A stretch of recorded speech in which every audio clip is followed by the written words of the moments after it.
नमस्कार, मैं सुनील अभय और आप देख रहे हैं एचडी न्यूज इंडिया। हमारे साथ मौजूद हैं अखिल भारतीय परिवार पार्टी के नेशनल प्रेसिडेंट और इनसे सीधे सीधे बात करेंगे कि आखिर भारतीयता की शपथ आज जो दिलाई गई है उसका मेन उद्देश्य क्या है। इसके आगे की चर्चा बाद में। जी सर, अपना शुभ नाम के साथ अपना परिचय देते हुए बताएं कि आखिर ये भारतीयता की शपथ की जो शुरुआत हुई है, मुहिम चली है, कारण क्या है। मेरा नाम राजीव सिंह कुशवाहा भारती है और परिचय जैसा आपने ऑलरेडी अपने दर्शकों को दे ही दिया। मैं अखिल भारतीय परिवार पार्टी का राष्ट्रीय अध्यक्ष हूं और ये जो भारतीयता की मुहिम है, वैसे तो ये हमारे जो राजनीतिक गुरु हैं माननीय श्री शाहनवाज चौधरी भारती जी, उन्होंने शुरू की है और मैं अपनी पूरी टीम के साथ इस मुहिम को पूरे देश में फैला रहा हूं। और हमारा ऐसा मानना है कि ये मुहिम तो आजादी के साथ ही शुरू हो जानी चाहिए। तो हमारा सौभाग्य है कि हमें इस मुहिम को फैलाने का मौका मिला। जब देश आजाद हुआ, जब दो देश अलग अलग बने, इस देश का नाम भारत है, ये मुहिम उसी समय शुरू हो जानी चाहिए थी। तो एक चर्चा कहें या अफवाह कहें, इसको आप क्या कहेंगे कि एक समय ऐसा था कि जब आपने जो है मोदी जी के घर के सामने जाकर के उनका पुतला जलाया था, ऐसा क्यों, क्या वजह थी? अब आप इसको अफवाह बोले या चर्चा बोले, ये तो आप अभी गूगल पे सर्च करके देख लीजिए। और मैं आपके दर्शकों से रिक्वेस्ट करूंगा, 13 नवंबर 2021 7 RCR अभी सर्च कर लेंगे, आपको पता चल जाएगा। हाँ, और मैं वीडियो आपके माध्यम से। पुतला क्यों चलाया था, कोई कारण तो? लोकतंत्र है, लोकतंत्र में और ऐसा थोड़ी ना कि हमने किया है। हाँ, 7 RCR के बाहर ये पहली बार हुआ है, लेकिन इंदिरा गांधी जी के भी पुतले जलाए गए इस देश में। इतनी सारी सिक्योरिटी होने के बाद आपने सेंधमारी कर दी। सिक्योरिटी किसके लिए है? प्रधानमंत्री के लिए, देश के प्रधानमंत्री के लिए ना।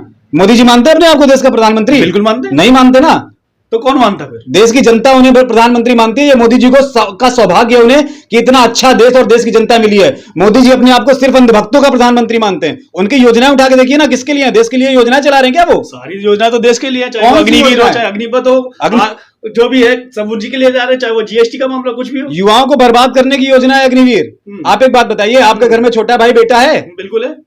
उसकी जो इंजीनियरिंग करने की एज या डॉक्टर की पढ़ाई करने की एज, मेन जो प्रोफेशनल एज है वो क्या है? 12th के बाद ना। 12th में लगभग 16.5-17 साल का बच्चा होता है। मैंने भी पॉलिटेक्निक डिप्लोमा किया या ग्रेजुएशन किया, जो मेन स्ट्रीम थी जहां से मुझे किसी अपने करियर चुनना था, तो वो 17 से 20-21 साल ही था ना। 17.5 साल की उम्र में ये जॉब देंगे और 21 साल में रिटायर कर देंगे।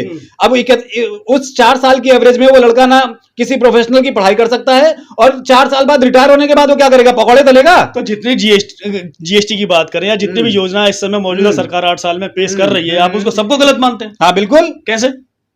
आप उठा के रिजल्ट देखिए ना, किसी भी चीज का रिजल्ट बताता है ना कि उसका असर क्या होगा। तो जनता पर तो असर नजर नहीं आ रहा। नोटबंदी इन्होंने बताई, काला धन, आज नहीं बात करते काले धन की, कितना काला धन है। जनता पर असर क्यों नहीं होता नजर? जनता पे असर हो रहा है भाई, सड़कों पर भी तो दिखाई देना चाहिए ना। दिख रहा है, आप जैसे लोग देख रहे हैं, मेन स्ट्रीम मीडिया में नहीं दिख रहा। बस जनता जो आज भी गांव देहातों में चलती है वो मेन स्ट्रीम मीडिया ही देखती है। हाँ, उनके पास ना तो मोबाइल है, ना आज के डेट में कुछ ट्रेंड है, तो वो किसको सच माने? मेन स्ट्रीम मीडिया नहीं दिखा रहा है, ये मीडिया की कमजोरी है। लेकिन ऐसा नहीं, आप आज की डेट पे अगर अभी करंट की स्टेटस पे बताऊं मैं, तो लगभग 50 आंदोलन ऐसे हो रहे हैं जहां 1-1 लाख लोग बैठे हुए हैं, 50-50 हजार लोग बैठे हुए हैं।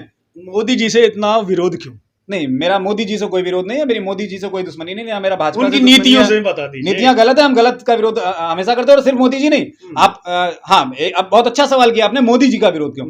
मेरी 2014 की पहले की फेसबुक प्रोफाइल देख लीजिए, आपको पता चल जाएगा हम किसके विरोधी हैं।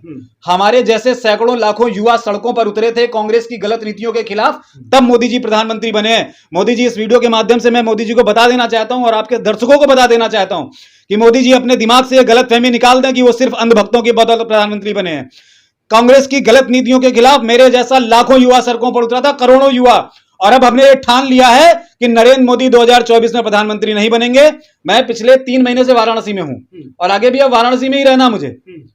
और आपके माध्यम से, इस चैनल के माध्यम से आपके दर्शकों को, देश की पूरी जनता को बता देना चाहता हूं और सीधा नरेंद्र मोदी जी से चेतावनी देता हूं, अगर हिम्मत है, और खुलकर बोल रहा हूं, अगर हिम्मत है तो 2024 में वाराणसी से चुनाव लड़कर दिखाएं। अगर जमानत ना जब्त हो जाए नरेंद्र मोदी जी की तो कहिएगा। सुरक्षित सीट है, वहां जमानत कोई जब्त नहीं कर सकता उनकी। किसकी?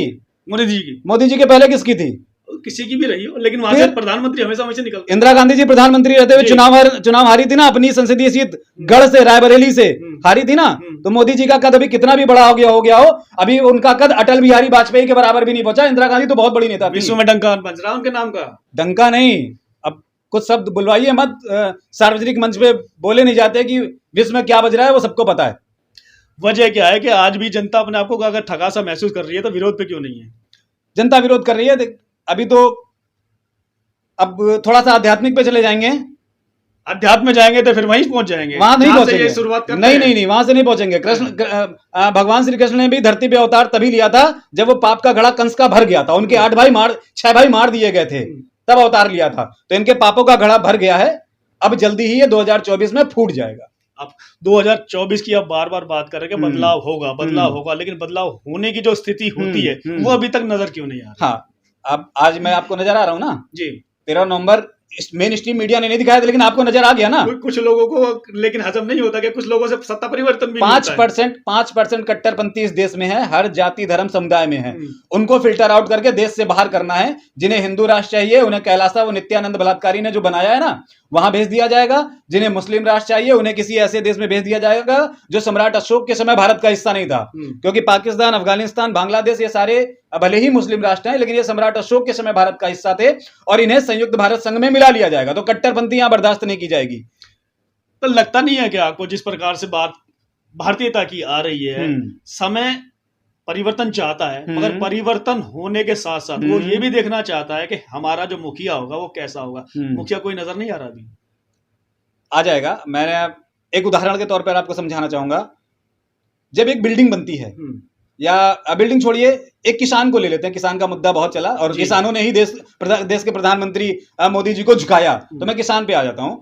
जब एक किसान खेत रोपता है तो उसमें बीज डालता है, जो आसपास निकलने वाले होते हैं, उसके बाद किसान उसमें पानी डालता है, खाद डालता है, रोज